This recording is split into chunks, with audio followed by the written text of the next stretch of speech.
Les organismes qui causent les maladies dans l'eau et le lait sont tués lorsqu'ils sont exposés à de hautes températures. Cela s'appelle pasteurisation.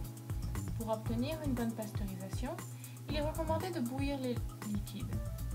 Mais il existe un autre moyen de pasteuriser votre eau ou votre lait, à des températures moins élevées, en économisant du temps et de l'énergie. La contamination de l'eau est responsable de 80% de toutes les maladies et des décès des pays en voie de développement. Environ 1,5 milliard de cas de diarrhée sont enregistrés tous les ans, tuant presque 2 millions d'enfants. De par le monde, 1,3 milliard de personnes n'ont pas accès à de l'eau potable. Cela inclut la population de l'Afrique subsaharienne. La production de wapi et leur distribution dans les endroits où l'eau potable n'est pas accessible peut faire une grande différence au niveau de la santé globale. Le wapi peut être réutilisé plusieurs fois et il est un appareil très simple qui contient une cire de soja spéciale qui aide ses utilisateurs à déterminer si l'eau a atteint des températures de pasteurisation.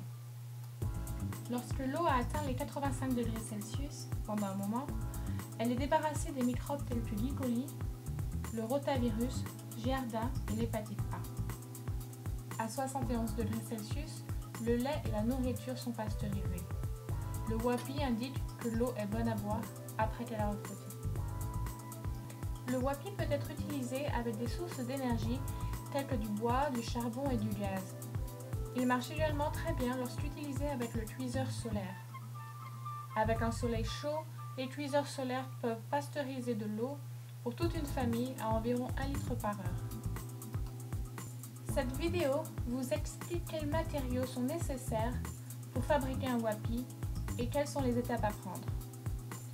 En premier, vous aurez besoin de tubes de carbonate de poli d'environ 1 cm de diamètre extérieur et 5 mm de diamètre intérieur. On en trouve facilement à des longueurs de 2,5 m.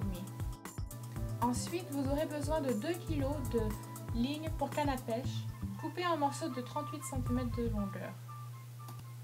Vous aurez besoin de 2 petits joints qui ressemblent à des rondelles plates en métal, souvent utilisées en plomberie.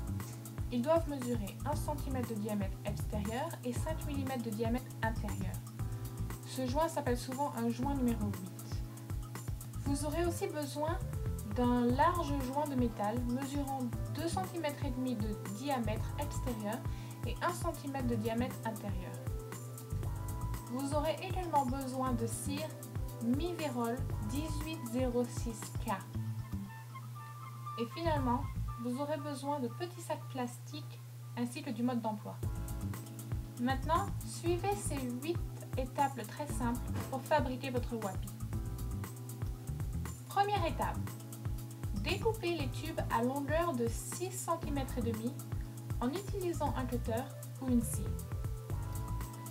Deuxième étape.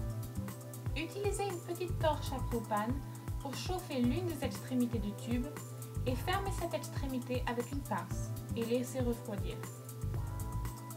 Troisième étape. Mettez environ 1 cm de cire à l'intérieur du tube et glissez le gros joint de métal par l'extrémité non fermée sur le tube. Quatrième étape.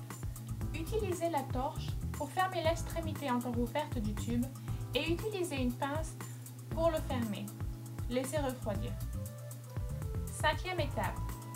Percez un trou d'1,5 mm à chaque extrémité aplatie du tube. Sixième étape. Coupez le fil de canne à pêche en morceaux de 38 cm. Attachez un petit joint de métal au bout du fil. Passez le fil dans le trou à une extrémité, puis à travers le trou du plus gros joint le long du tube, puis à travers le trou de l'autre extrémité, comme vous montre l'image. Septième étape. Prenez l'autre petit joint de métal et attachez-le à l'autre extrémité du fil de canne à pêche. Huitième étape. Insérez le mode d'emploi et le wapi dans un petit sac plastique d'environ 16 cm et demi de long et 8 cm de large. Vous êtes maintenant prêt à utiliser votre wapi.